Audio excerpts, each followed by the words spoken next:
All right, Leroy, very excited to talk to our next guest. Big time project going on in Miami right now. There's a new network, betr, which I was seeing some buzz around it last week because we saw our boy Tyler Herro was hanging out with our next guest. Jake Paul is joining us along with the betr co-founder, Joey Levy, and we appreciate you guys giving us some time this morning. Thank you so much.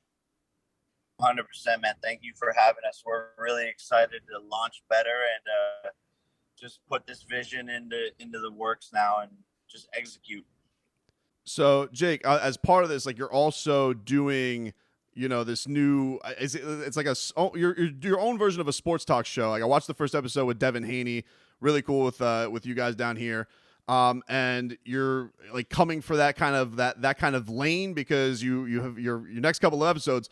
Miami fans are going to be super excited about it. You got Boy Wonder himself, Tyler Herro, and you just got done talking to the cheetah, Tyreek Hill. So obviously down here, we're going to be very pumped to hear from these guys on your show. But what made like the Miami the right place, and then what I guess made you want to kind of go into this lane?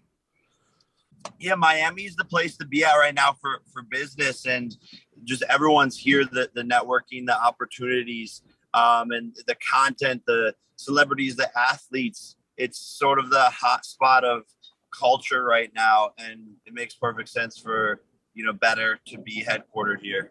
How did you get the relationship with Tyler? Because I remember seeing you at a Heat game this year. I asked about you to Tyler Herro after a game. He said he was a big fan of you. So like, where did that relationship come from? And then how was it having him on your second show? I think it actually came from our security guards introducing each other. So we both were always like talking about each other. I was a big Tyler Herro fan, and then he apparently was watching my fights and stuff. And so it just made sense to link up, and then went to see him at a game, and it's just been boys ever since.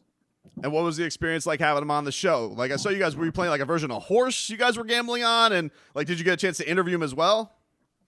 Yeah, no, we interviewed him, and it was awesome, man. I know he doesn't do that many interviews, and it was cool to sort of see a different side of him, because I think with a lot of like sports show hosts, you sort of like feel uptight because there's this like age gap and cultural gap.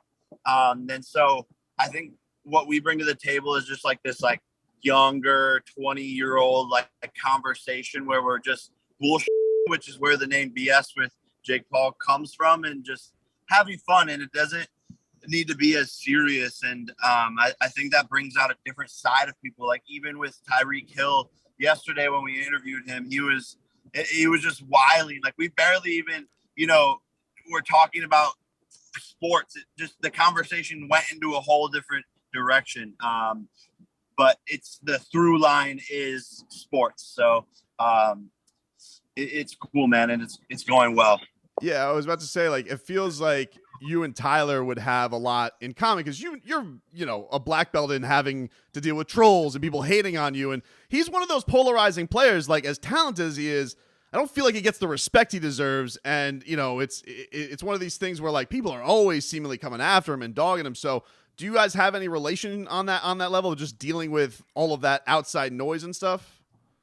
No, for sure. We definitely do. And I think it stems from like our childhood and the way we were raised, and having thick skin and just focusing on what's important. Like you said, he hasn't done much. So I know Heat fans are going to snort up this interview because he hasn't talked a lot this summer. Was there any talk of, and you don't have to spoil the answer, but did you broach him about the trade rumors or any of what he's been dealing with this summer? Because a lot of talk of him having to maybe being in Kevin Durant deals and Donovan Mitchell deals. Like, do you broach on that at all with him?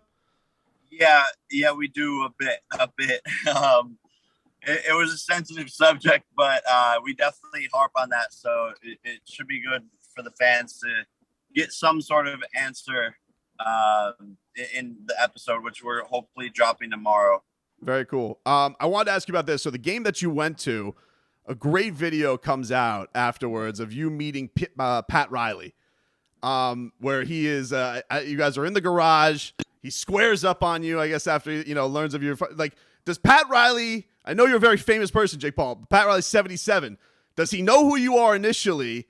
And what is that like, meeting somebody for you? Like meeting a guy like Pat Riley, is that a big deal to you? Do you realize what his stature is and all that type of stuff? I'm curious of two guys, huge fame, but different lanes in life. Yeah, no, that was super cool for me. He's a legend. I grew up, I was a fan of him and how good he was at, being a coach and a GM. And I didn't think he had any idea who I was. So I was like, hi, like if you hear in the video, I'm like, hi, I'm Jake Paul. And he goes, boom, and like squares up. And I was like, that's insane. Like Pat Riley knows who I am. It's pretty dope. So that was definitely a fanboy moment. And I have so much respect for him. So Jake, you've started doing all these other things, and it's really cool. You got your podcast. You can probably go to a lot of people and get them on your podcast just because of the fame that you have. Is this kind of a way to get away from the boxing a little bit, or away from those things and kind of move on to something else? Or are you still, really interested in doing those things too? No, this is just another, huge thing that I'm doing that I'm focused on, but it doesn't take away from my boxing. If anything, all of these things will just start to complement each other. Right. And, I'm still training every day and still, working out and still planning to fight in October. We should have an announcement here in a little bit. And the goal is, let's have on my opponent onto my own sports show. Why not? So there's a lot of like unique things that we could do now that this is, content piece and a weekly content piece. We're excited to have on so many different guests, and I have a lot of support. The betr team is amazing, and they make it easy for me to just show up and do what I do best. What was the launch party like? Looked like you guys had a sick time this weekend. Yeah, no, it was a vibe, and it was just cool to celebrate. For Joey, years and years and years and years of hard work, and for me, just like the past year of making this all come to life with the media side of things, and getting to hang out with everyone was awesome. But it was cool, man. It was a fun time.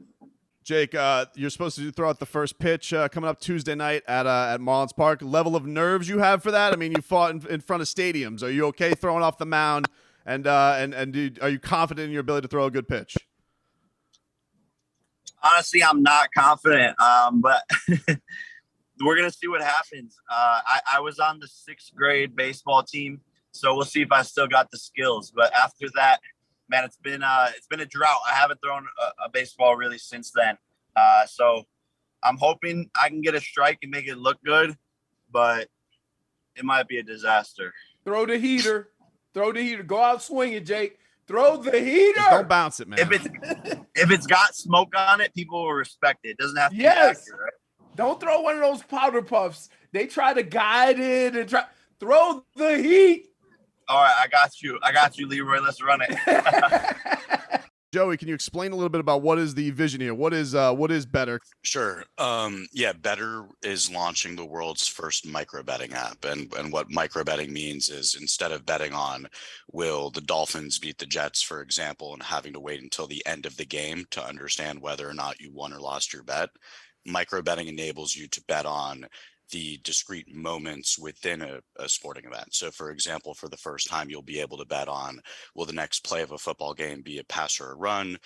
Will it result in a first down or not? Will the play result in a touchdown? And obviously this isn't just limited to football, but you're also going to be able to bet on every pitch and every at bat of a baseball game. So will the next pitch be ball, strike, or in play? Will the at bat be single, double, triple, home run, strikeout, walk, or other? And because we slice up the market selections in so many different selections, for example, betting on a triple, you'll consistently be able to win 100, 200, 300 times your money, because this is such a low probability outcome. But this is kind of tied to the way consumers in the U.S. market. It's like how everybody loves the Super Bowl. You get to bet on props all the time, but you kind of get to just do it within every game now, more sophisticatedly, I guess. Yeah, actually sort of scaling Super Bowl prop bets is a good way of describing what we do, right? Like imagine Super Bowl prop bets, but available in play for every moment and for every regular season and preseason game. Jake, Joey, we appreciate you guys' time, man. Thank you so Thanks, much for guys. giving us that. Guys, check out the BS with Jake Paul. He's got Tyler Herro coming up this week, Tyreek Hill coming up in the near future. So you guys are going to love that down here. And enjoy your time down here, guys. Congratulations on the launch of the company. And we really appreciate you guys being generous with your time for us. Appreciate you guys. You know, the cool thing about it is you can say what you want about Jake Paul, but as the time has gone on, people have started to get a different opinion of him. Certainly. Right? Because the more fights that he's in, the more other things that he does, instead of just looking at him as a troll, you start getting another side of him. And I think that's probably one of the best things to happen for him, because some people are just antagonistic just in how they do things.